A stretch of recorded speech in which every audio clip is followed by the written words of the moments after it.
मौत का कुछ नहीं पता है और तैयारी कोई है नहीं। वो कहा था ना किसी ने, सामान 100 बरस का है पल की खबर नहीं। दोस्तों, ये रब का शुक्र है कि उसने हमें और आपको बरेलवी बनाया है और ये बरेलवियों का मुकद्दर है कि वो नबी के घर वालों से भी प्यार करते हैं, नबी के दर वालों से भी प्यार करते हैं। घर वालों को भी आप जानते हैं और नबी के दर वालों को भी आप जानते हैं। ये सुन्नियों का नसीब है कि हम अहले बैत की आड़ में सहाबा को गाली नहीं देते और न सहाबा की आड़ में अहले बैत को गाली देते हैं। हम सुन्नियों का तो वही नजरिया है जो इमाम अहमद रजा ने बताया। उन्होंने कहा था अहले सुन्नत का है बेड़ा पार असहाबे रसूल, नज्म है और नाव है इतरत रसूलुल्लाह की। ये तो मेरा और आपका मुकद्दर है कि उसने हमें और आपको हुसैन के चाहने वालों में बनाया है। अगर वो हमें दूसरे मजहब में पैदा कर देता तो कोई क्या बिगाड़ लेता उसका? कोई कुछ कर सकता था? अगर किसी दूसरे धर्म में वो पैदा कर देता तो फिर क्या होता? ये तो शुक्र है उसने हमें और आपको इंसान बना करके मुसलमान बनाया है। और मुसलमान में भी वो मुसलमान जिन्हें जन्नती मुसलमान कहा जाता है। और उन्हीं जन्नती मुसलमानों का नजरिया है तेरी नस्ल पाक में है बच्चा बच्चा नूर का। जिनका ये नजरिया है वही बोलें, वही बोलें। मैं आपको एक बात बता दूं, यहां पे सबको नहीं मिलता है। यहां उन्हीं को मिला करता है जो छोटे होके आते हैं और फिर यहां से वो उनके कर्म से बड़े होके जाया करते हैं। और जो यहां बड़े होके आते हैं वो यहां से छोटे होके जाया करते हैं। मेरे इमाम ने कहा था जो तेरे दर से यार फिरते हैं दर बदर यूं ही खार फिरते हैं। हमारी जमींदारी, हमारी पधानी, हमारी ठेकेदारी, ये सारी बाद में है। हुजूर की गुलामी सबसे पहले है, सबसे पहले है। ये तो मुकद्दर है अपना अपना। किसी का कचहरी में लगता है, किसी का हॉस्पिटल में लगता है, किसी का झगड़ों में लगता है, किसी का मुकदमों में लगता है, किसी का पुलिस ले जाती है, किसी का दलाल खा जाते हैं। ये तो नसीब है, शुक्र है कि आज हमारा न दलालों पे गया है, न पुलिस पे गया है, न मक्कारों पे गया है। अगर गया है तो नबी के चाहने वालों पे गया है। अगर ये नजरिया है तो फिर लेके बैठे इसी नजरिए को, इसी नजरिए। कई बार ऐसा होता है ना, कहते हैं कहो सुभान अल्लाह, तो कोई नीचे से बोलता है अरे मौलाना आगे वो तो बोलो यार। ऐसा लगता है उसकी खसाबी की गाली लग गई उसको। भाई मर्जी आपकी, मैं आपसे नहीं कहूंगा आप बोलें, लेकिन ये सुभान अल्लाह का ताल्लुक दिल से होता है। किस चीज से होता है? बोलें सारे, अभी सब नहीं बोल रहे हैं। किस चीज से? दिल से होता है। और जब बात दिल को लग जाती है ना तो फिर ऑटोमेटिकली बंदे के दिल से निकलता है सुभान अल्लाह। कैसे निकलता बोलें जरा? माशाल्लाह। इधर वाला मोहल्ला बड़ा खामोश है। पता नहीं ये कुर्बान भाई ज्यादा दूर से लोग तो नहीं आए हैं, कभी थक गए ना? थके नहीं है ना? सारे इसी बस्ती के हैं। तो जरा सारे बोल दें सुभान अल्लाह। आप जानते हो आप कितनी बड़ी महफिल में हो। मैं तो ये नहीं जानता, इन्होंने जिन्होंने जलसा किया है गए होंगे करीब करीब लोगों से। असल में जलसा कराने को तो एक बंदा भी करा ले, कोई इतना बड़ा काम नहीं है, एक बंदा भी करा लेता है। लेकिन अगर कोई एक बंदा पूरा खर्च उठा लेना तो हमारा समाज कहता है जलसा तो उसी का ही है। यही बात कही जाती है, जलसा उसी का ही है। अगर कोई एक बंदा मस्जिद बनवा दे तो मस्जिद फिर उसी की है। तो होता यह है कि सारे लोगों को शामिल करने के लिए सबकी शिरकत ली जाती है ताकि सबको यह लगे ये जलसा सिर्फ इनका नहीं बल्कि हमारा भी है। यही तो होता है ना। लेकिन इसमें बड़े बड़े अच्छे लोग निकल आते हैं कभी कभी। मेरा अपना इलाका, इसलिए ये बात कह रहा हूं, हिंदुस्तान भर में भी कहता हूं, कभी कभी इतने अच्छे लोग निकल आते हैं 10 रुपए दे करके 10,000 का हिसाब मांगते हैं। कभी ना देना होता कहते पिछले साल के बच्चे थे उनका क्या किया तुमने, खा तो नहीं गए थे? क्यों कुर्बान भाई? फिर हिसाब लेते हैं उससे कि पिछले बार जो 1100 रुपए बचे थे क्या किया। ओ भाई जो हुआ, अगर तुझे जरूरत थी बता देता, दवाई का पैसा नहीं था इस कमेटी से भीख मांग लेता, अगर तेरे शौक पूरे नहीं हो रहे थे तब इस कमेटी से भीख मांग लेता। कई बार इस तरह की भी बातें कही जाती हैं, अरे इनके पेशे हो गए हैं चंदा करके ये कुछ नहीं अपने काम चलाया करते हैं। ए टू जेड में जिम्मेदारी के साथ कहता हूं, मुझे नहीं मालूम है किस किसने चंदा किया है, कौन कमेटी वाला है, लेकिन दावे के साथ कहता हूं इनमें से एक भी बंदा तुम नहीं दिखा सकते जिसने जलसे से पहले या जलसे के बाद कभी अपने बच्चों के लिए 10 रुपए का सवाल किया हो, अपनी बीवी की दवा के लिए 20 रुपए मांगे हो, अपने घर के खर्चे के लिए किसी से 500 रुपए मांगे हो। अगर तुम्हारे दरवाजे पर गए होंगे तो सिर्फ अल्लाह और उसकी रसूल की बातों के लिए गए हैं, सिर्फ दीन के लिए गए हैं। और मैं कमेटी वालों से कहूंगा अगर कोई इस तरह की बात करे तो दिल छोटा मत करना, हमें इनसे बदला नहीं लेना है। ये दे भी क्या सकते हैं, औकात भी क्या है, अरे वो देगा जिसके बारे में मेरे इमाम ने कहा था कौन देता है देने को मुंह चाहिए, देने वाला है सच्चा हमारा। कभी दिल थोड़ा न करना और याद रखना अच्छे काम करने वालों की टांग खींची जाती है। इसमें बढ़ा के तो नहीं देने, अच्छे काम करने वालों की अक्सर टांग खींची जाती है। ये महफिल किसकी है, बोले जोर से और जोर से।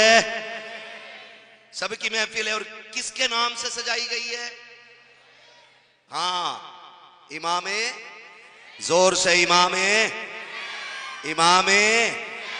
हुसैन। ये कौन है जानते हैं ना, सबको पता है कि ये हुजूर के नवासे, बोलें सुभान अल्लाह।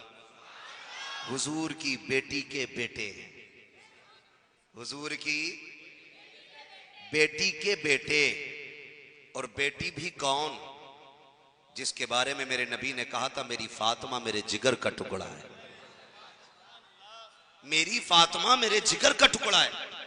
और मैं आपको वजीफा बता जाऊं, जब आपकी दुआएं मकबूल ना होती हो, जब आप किसी परेशानी में घिर जाएं, तो फिर हाथ उठाएं और अपना हाले दिल नबी की बेटी से कहें,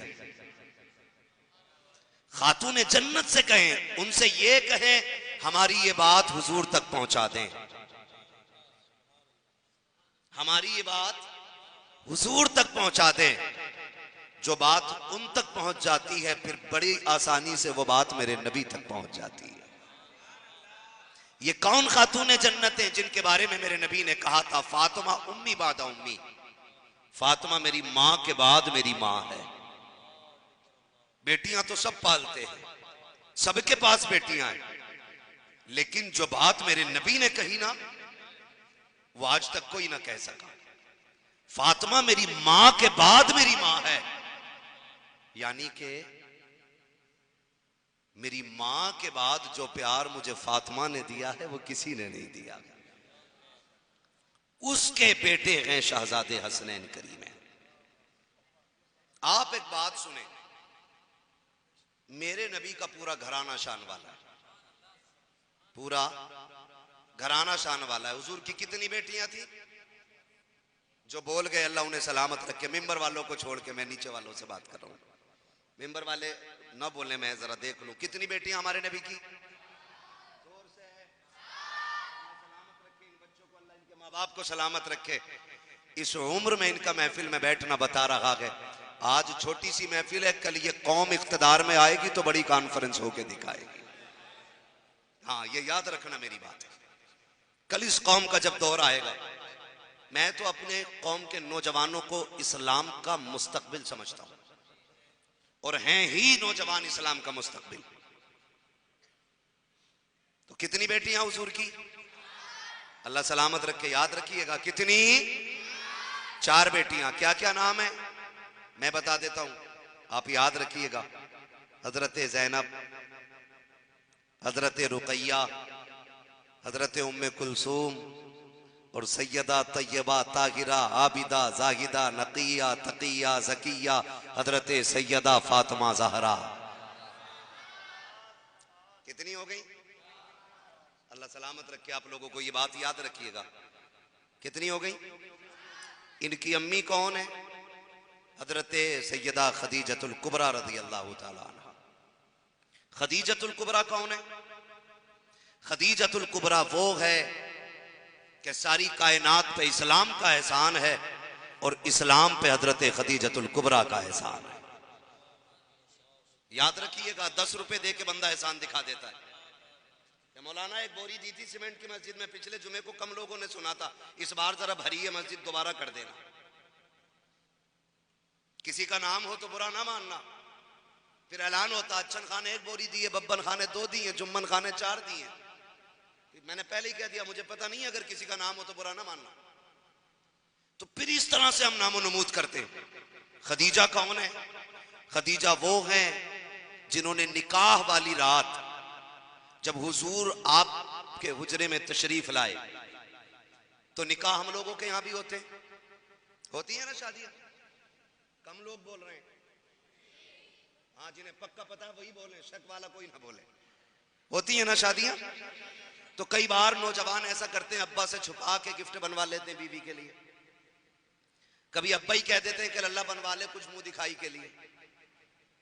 लेकिन खदीजतुल कुबरा वो है, जब हुजूर हुजरे में तशरीफ लाने लगे और पहला कदम अंदर और दूसरा बाहर था, कहती महबूब मेरे माँ बाप कुर्बान हो जाएं, जरा ठहरे।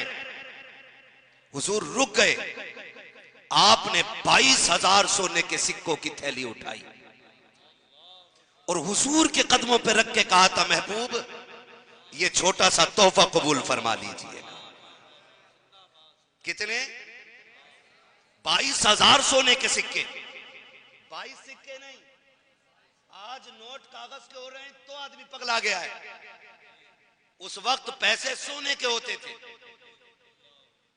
कागज के लिए कत्ल पे आमादा है, वो सोने के सिक्के होते थे।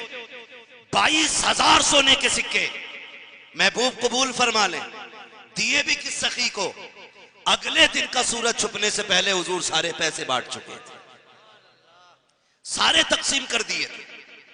ये खदीजतुल कुबरा जिसने पूरी जिंदगी इस्लाम के लिए लगा दी, और जब आखिरी वक्त आया, बिस्तरे मर्ज भी है, बिस्तरे मर्ग भी है। समझ के मेरी बात? बिस्तरे मर्ज भी है और बिस्तरे मर्ग भी है। याद रखिएगा, जब माएं दुनिया से जाती हैं तो उनको सबसे ज्यादा फिक्र छोटे बच्चे की होती है।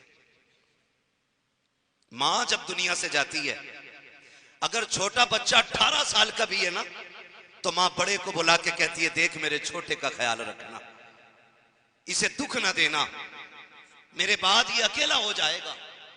हालांकि अकेले तो सब होने, लेकिन मां छोटे बच्चे को ज्यादा प्यार देती है और जाते जाते छोटे का ख्याल करती है। आप यकीन कीजिएगा, जब माएं दुनिया से जाया करती हैं, छोटे बच्चों को बुला के कभी सर पे हाथ रखती हैं, कभी सीने से लगाती हैं। वही हाल आज खदीजतुल कुबरा का है।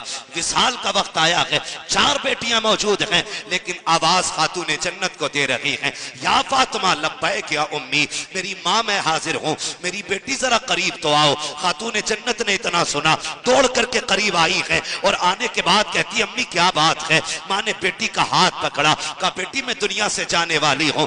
इतना सुना माँ के सीने से लग जाती है और कहती, माँ भी मैंने देखा ही क्या है, इतनी जल्दी जाने की बात ना करें। अल्लाह अकबर, खातूने जन्नत ने इतना कहा।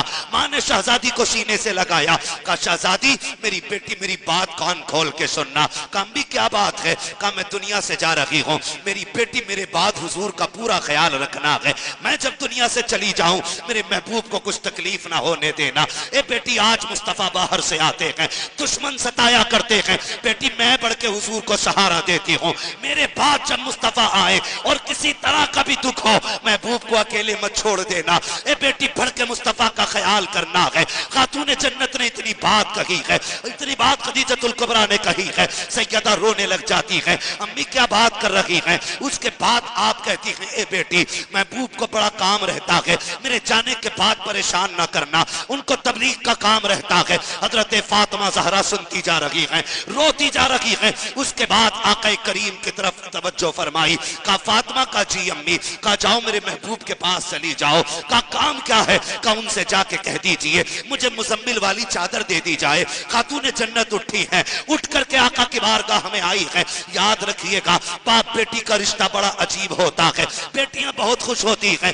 तब भी बाप रो दिया करता है, बेटियां दुख में होती हैं तब भी बाप रो दिया करता है। जब बेटी को रोते हुए देखा है, नबुव्वत वाली आंखों में आंसू आ जाते हैं। मेरे नबी ने घुटने जमीन पे रखे, बाजू फैला के कहा था फातिमा आ मेरे सीने से लग जा। बेटी बात क्या है? कहा अब्बा जान आज अम्मी ने बड़ी अजीब बात कह दी है। कहा क्या कहा है? कहा आज बड़ी बात कही है, वो दुनिया से जाने की बात कर रही है। अब्बा चलिए बोले मेरी अम्मी से कि अभी वो जाने की बात ना करें। आका उन्होंने ये कहा है कि मेरे इंतकाल के लिए कफन के लिए मुजम्मिल वाली चादर दे दी जाए।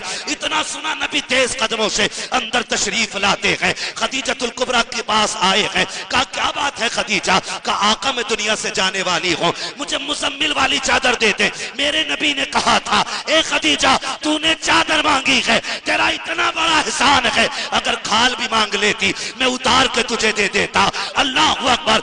ये कह के जैसे चादर पे हाथ लगाया है जिब्रील आ जाते हैं, आका खदीजा को चादर न दे। कहा क्यों? कहा रब ने इनकी कब्र में इनसे पहले अपनी रहमत की चादर भेज डाली है।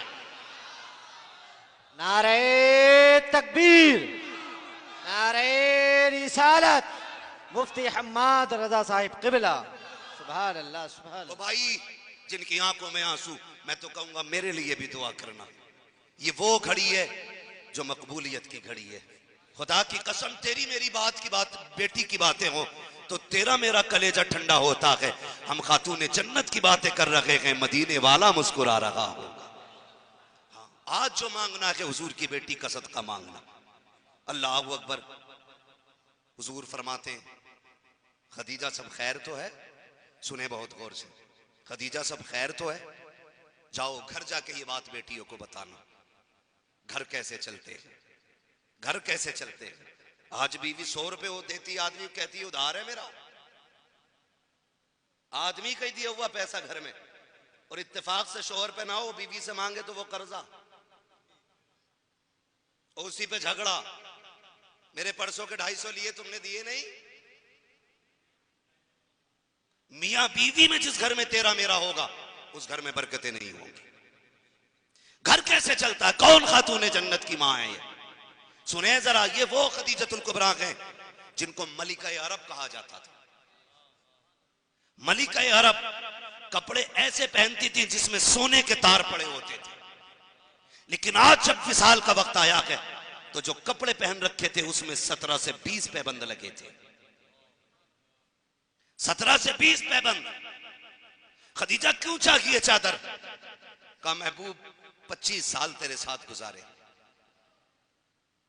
पूरी जिंदगी दीन के लिए लगा दी, लेकिन ये जिसके लिए किया है ना वो बड़ा बेनियाज है।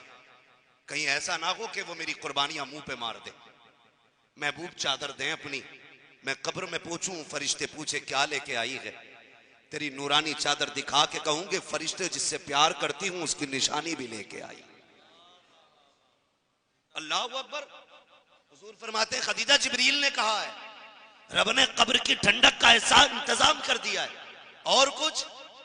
फिर झोली फैल गई हजरत खदीजा की। सुने क्या मांग रही है? जिसने 25 साल हुजूर के साथ गुजारे, और ऐसे नहीं लड़के गुजारे हो, ऐसे 25 साल गुजारे। नबी कहते हैं कभी मुझे दरवाजे पे आवाज देने की जरूरत नहीं पड़ी। कितने सालों में? 25 सालों में कभी भी आपको आवाज देने की जरूरत ही नहीं पड़ी। हुजूर दरवाजे पे आते थे, खदीजा चौखट खोल दिया करती थी। बोले जरा सुभान अल्लाह। थके तो नहीं अभी आप? जरा कह दें या रसूल अल्लाह। इधर वाले लोग बड़े सुस्त रह जाते हैं। फिर भाई अगर कोई बंदा आ रहा उसको आने दें, आप अपना काम करें, ये लोग अपने आप देखेंगे। जरा बोले सुभान अल्लाह। हमें तुम्हें तो अपनी ड्यूटी करनी है ना, जिसकी ड्यूटी है वो अपनी खुद कर लेंगे। जरा और जोर से बोले सुभान अल्लाह। अल्लाह आपको सलामत रखे। भाई तवज्जो है सारे लोगों की? चलूं आगे या ठहर जाएं? चलना चाहिए? फिर चलना तो जरा बोले या रसूल अल्लाह। आज ना कम से कम इतनी जोर से सुभान अल्लाह कहो कि गला बैठ जाए, ताकि कल कोई पूछे यार तेरी आवाज को क्या हुआ, कहना सब ने अपने तौर पे नजराने दिए थे, मैं अली के बेटों की महफिल में आवाज का नजराना दे के आया हूं। नेताओं की महफिल में तो सारे गले बैठा लेते ताकि नाश्ते वाला डिब्बा मिल जाए, वो कागज का डिब्बा होता, उसमें एक कचौड़ी, एक पकौड़ी और एक समोसा, उसके चक्कर में 4 घंटे बैठा और नेताजी और नेताई जी है। हाँ, मैं तो खुल के कहता हूं, तू 4 घंटे नेता के लिए बैठा रहा, कभी नियत करके 4 घंटे अली के लिए बैठ, अली के बेटों के लिए बैठ। ये तुझे वो डब्बा देगा जिससे पेट खराब हो जाएगा, और उनसे तुझे वो डब्बा मिलेगा जिससे नस्लों का गुजारा हो जाएगा। हाँ, शराब अपनी अपनी है, जाम अपना अपना, किए जाओ यारो काम अपना अपना, अपनी अपनी ड्यूटी है, अपनी अपनी ड्यूटी है। हजरत खदीजतुल कुबरा, इस्लाम पे नबी के घर वालों की बड़ी कुर्बानियां लगी। आज तो दरवाजे पे मस्जिद है, पैदा होने में देर नहीं हुई, इमाम साहब ने कान में अजान पढ़ दी, हल्दी लगी ना फिटकरी, रंग चोखा आ गया, दांत जमने से पहले बोटी नोचना शुरू कर देते, और उस वक्त तक बोटी नहीं छोड़ते जब तक गुर्दे और फेफड़े खराब नहीं हो जाते, तो उसे ही हम पूरा इस्लाम समझ लेते। ओ भाई, बहुत कुछ लगा है दीन में, बहुत कुछ लगा है। खातूने जन्नत की अम्मी के 25 साल लगे हैं दीन में, मेरे हुजूर के 63 साल लगे हैं दीन में। जाहिरी तौर पे बात कर रहा हूं, और आगे बढ़ के देखें, उनकी बेटी खातूने जन्नत, फिर परवरिश कैसे की, परवरिश कैसी की, परवरिश कैसी की, गौर कीजिएगा, यही खातूने जन्नत है। मैं बात कर रहा था, छोटे बच्चे सबसे ज्यादा प्यारे होते हैं। हजरत खदीजतुल कुबरा ने दामन फैलाया, महबूब एक चीज और मांगना चाहती हूँ। आज पहली बार खदीजा कुछ मांग रही है। हुजूर कहते मांगो, क्या चाहिए? कहते हैं या रसूल अल्लाह, कोई खता हो गई हो तो माफ कर दिया जाए। हुजूर रो दिए, खदीजा जिस पहाड़ी पे आप जवान से नहीं चला जाता, खदीजतुल कुबरा 2-2 मरतबा रोज चक्कर लगाती थी उस पहाड़ी के, 2-2 मरतबा उस पहाड़ी पे हजरत खदीजतुल कुबरा जाया करती थी। आज कह रही है आका दुआ, आज कह रही है आका कोई खता हो गई हो तो माफ कर दे। महबूब रो रहे, कहते खदीजा पूरी जिंदगी ऐसे तूने गुजारे हैं, दुनिया पे इस्लाम का एहसान है, तूने इस्लाम पे एहसान कर दिया है। ये मेरे हुजूर ने कहा था, तूने इस्लाम पर एहसान कर दिया। उसके बाद खदीजतुल कुबरा कहती है या रसूल अल्लाह, मैं जाने वाली हूं और मेरी 4 बेटियां हैं। आपने कहा हुजूर ये मेरा हार है जो मेरी बड़ी बेटी ज़ैनब को दे दिया जाए। मां देखे मां क्या होती है। या रसूल अल्लाह, ये मेरा हार है जो मेरी बेटी ज़ैनब को दे दिया जाए। और फरमाया मेरे बाप की तरफ से मुझे 8 प्याले मिले थे, ये मेरी बेटी रुकैया को दे दिए जाए। एक संदूक है, फरमाया ये मेरी उम्मे कुलसूम को दे देना। 3 बेटियों का तस्करा किया, चुप हो गई खदीजतुल कुबरा। महबूब कहते हैं खदीजा, चौथी बेटी याद नहीं रही या जानबूझ के नाम नहीं लिया? फातिमा भी तो तेरी बेटी है, उनका नाम क्यों नहीं? कहने लगी हुजूर 3 बेटियों को मैंने दिया है, मेरी फातिमा को आपको देना है। सुभान अल्लाह। क्या देना है? अब सुने क्या देना है। खदीजतुल कुबरा कहती है आका ज़ैनब को हार मिल गया, एक बेटी को प्याले मिल गए, एक बेटी को संदूक मिल गया, रह गई मेरी फातिमा। या रसूल अल्लाह, मेरी फातिमा को यह देना है कि कभी मेरी बेटी को रोने नहीं देना है। आका मैं दुनिया से जाने वाली हूं, जब माएँ दुनिया से चली जाती हैं तो बेटियों का राजदार चला जाता है। या रसूल अल्लाह, कभी मेरी बेटी को तन्हाई का एहसास नहीं होने देना। आका मेरी बेटी को माँ का प्यार भी आपको देना है, बाप का प्यार भी आपको देना है। पूरी दुनिया शाहिद है, मेरे मुस्तफा ने इस तरह से बेटी के साथ वक्त गुजारा, पूरी जिंदगी कभी बेटी को माँ की कमी महसूस नहीं होने दी। यहाँ तक कि जब आखिरी वक्त आया है, हजरत खातून जन्नत सैयदा फातिमा ज़हरा रज़ी अल्लाह तआला अन्हा, आपने जवानी की दहलीज पे कदम रखा। रिश्ते के लिए मौलाए कायनात मौला अली आए हैं और एक फितना बड़ी तेजी से उठ रहा है। कोई कहता अबू बकर गलत है, कोई कहता नबी के उमर गलत है।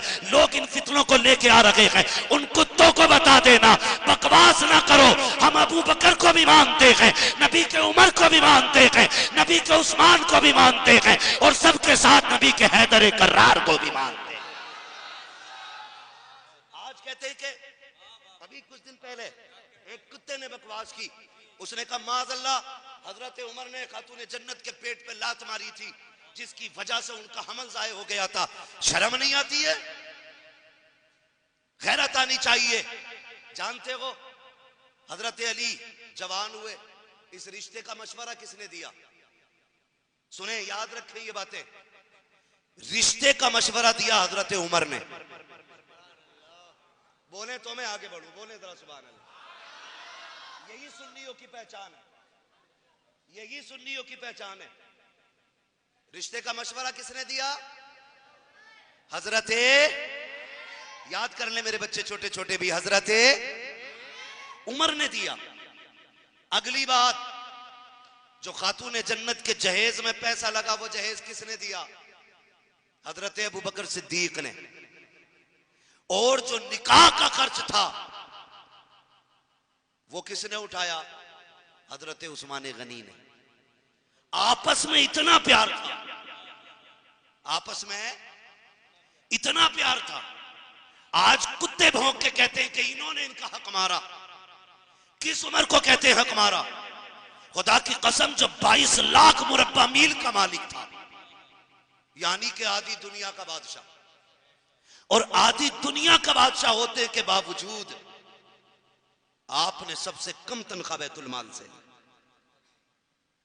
सबसे कम तनख्वाह बैतुल माल से हजरत उमर ने ली। और यूं ही कैसर और किसरा नहीं कांपते थे, यूं ही नहीं कांपा करते थे। आपने एक दिन जुमे के दिन नया कुर्ता पहन लिया, नया कुर्ता, और मिंबर पे आके बैठ गए।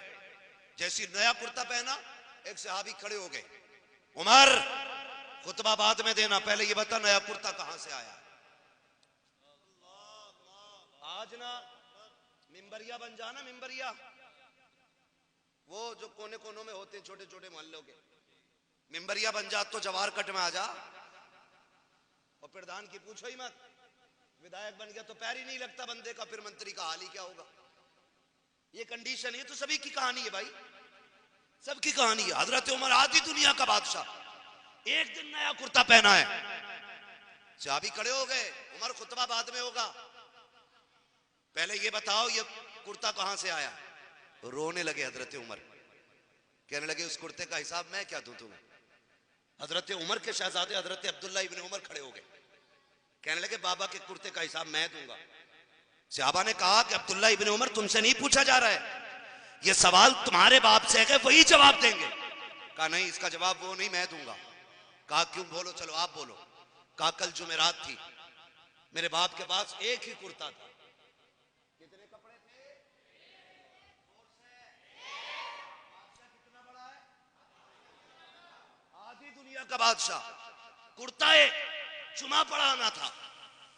तो उस कुर्ते को धोने के लिए बैठे मेरे बाप, ये हजरत अब्दुल्ला इब्न उमर कह रहे, वो कहते हैं धोते धोते ना वो जहां से रगड़ते वहीं से फट जाता,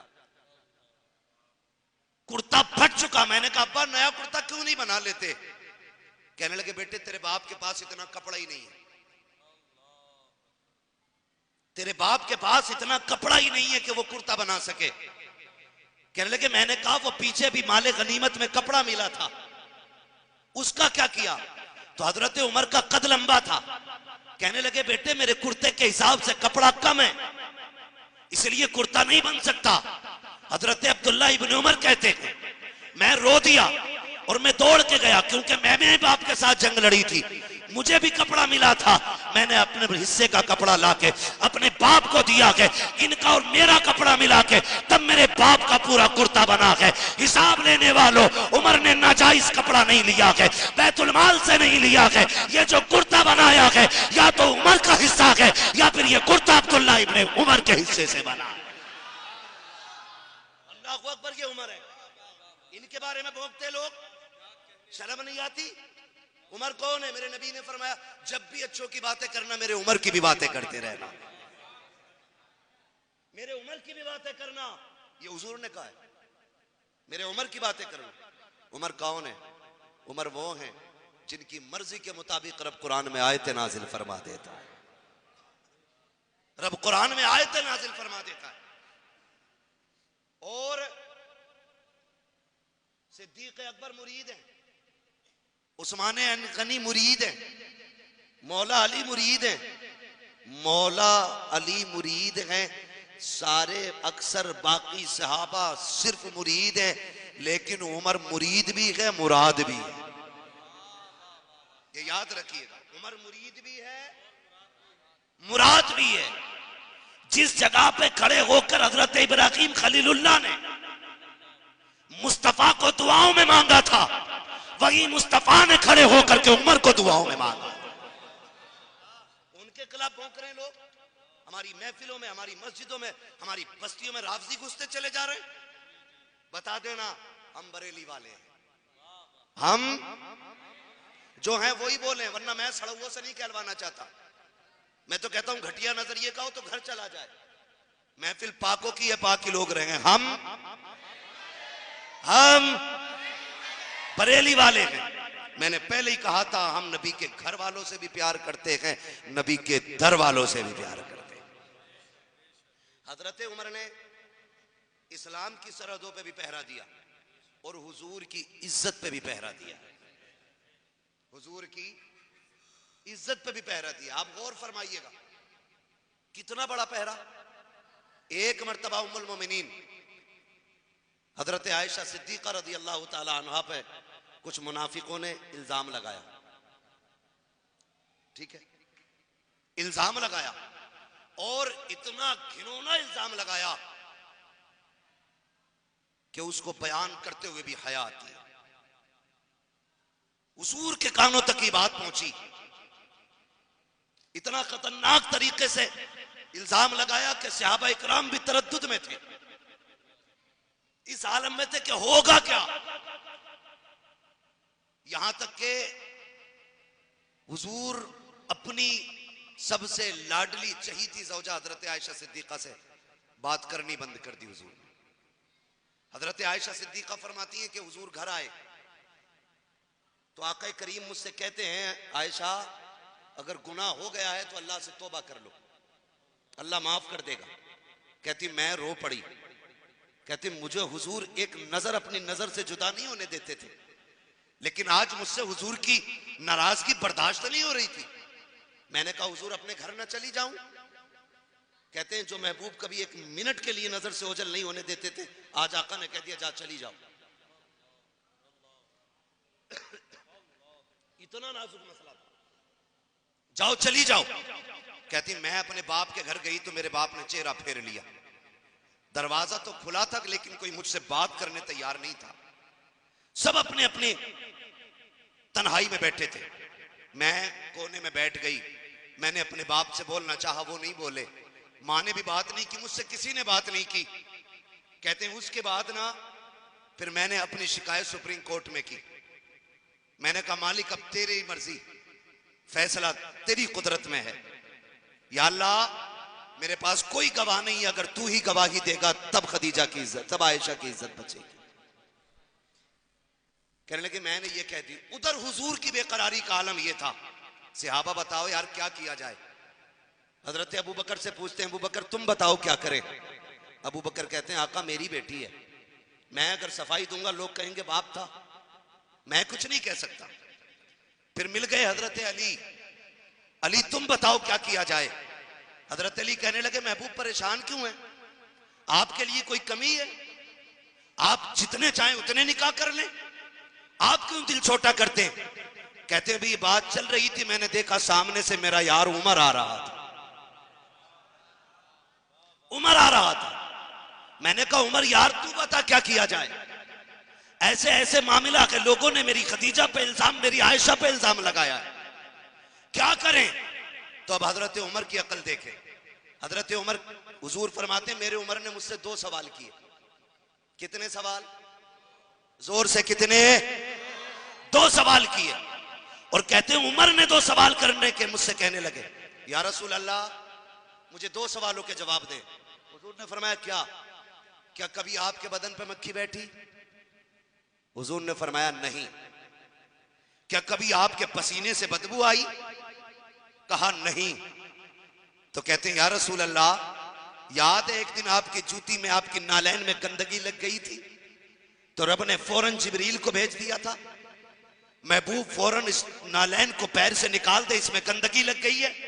कहा याद है। कहा हुजूर फिर परेशान क्यों होते हैं? जो रब आपके जूती में लगने वाली गंदगी को गवारा नहीं करता, वो आपके बिस्तर पे गंदगी को गवारा कैसे कर सकता है? वो आपके बिस्तर पे गंदगी को कैसे गवारा करेगा? या रसूल अल्लाह परेशान ना हो, जिससे आपके पसीने में बदबू गवारा ना हो, आपके बदन पे मक्खी गवारा ना हो, आपकी अज़वाज पे कोई दाग लग जाए, ये गवारा नहीं हो सकता। आका कहते हैं इतना कहना था, जिब्रील आए, वकील आए, रब ने कहा परेशान ना हो, तेरी आयशा दागदार नहीं है, बल्कि वो पारसाख है जो उसे दागदार कह रहे हैं, वही दागदार। ये उम्र है, ये उम्र है जिनकी राय के मुताबिक। और यही वजह थी जब हजरत उमर का विसाल हुआ ना, विसाल का वक्त आया, आपने अपने बेटे अब्दुल्ला इब्ने उमर को भेजा, अपने बेटे अब्दुल्ला इब्ने उमर को भेजा, जाओ उम्मुल मोमिनीन आयशा सिद्दीका के पास चले जाओ। किसके पास? हजरत आयशा सिद्दीका के पास। क्या करना है? कहा उनसे जाके कहना, सुने बहुत गौर से, उनसे जाके कहना एक यार के 2 यार थे। एक यार के, समझ गए ना वो कौन थे? एक यार के 2 यार थे। एक तो गुलामी करके उनके पहलू में जाके लेट गया, दूसरा बिस्तर पे लेटा है। सुना है आपने अपने लिए वहां जगह छोड़ी है। अगर आपकी इजाजत हो तो उमर इंतकाल के बाद हुजूर के पहलू में लेटना चाहता है। ये खबर लेके जब आपका बेटा, आपके शहजादे हजरत अब्दुल्ला इब्ने उमर हजरत आयशा सिद्दीका के पास गए, उम्मुल मोमिनीन आपके बेटे उमर ने एक अरीजा भेजा है। क्या? कहा कि वो हुजूर के पहलू में दफन होना चाहता है, अगर आप इजाजत दें तो उमर यहां दफन हो जाए। हजरत अब्दुल्ला इब्ने उमर कहते हैं मैंने इतनी बात कही ना, तो जो दुपट्टा आपने ओढ़ रखा था ना, चेहरे पे पड़ा था, कहते हैं कि वो आंसुओं से भीगने लगा, इतनी रोई कि दुपट्टा तर हो गया। कहने लगे अब्दुल्ला ये जगह मैंने अपने लिए बचा के रखी थी, लेकिन मेरे ऊपर उमर का एक इतना बड़ा एहसान है, इतना बड़ा एहसान है कि जाओ उमर से जाके कह देना कि जब सबने साथ छोड़ा था तब उमर ने मेरा साथ निभाया था, जब लोग चशोपंज में थे क्या किया जाए तब उमर ने सच्चाई का ऐलान किया था। उमर से कह देना उम्मुल मोमिनीन ने कहा है मैं लेटूं ना लेटूं, उस एहसान के बदले में मैं उमर को मुस्तफा के पहलू में लेटने की इजाजत दे रही हूं।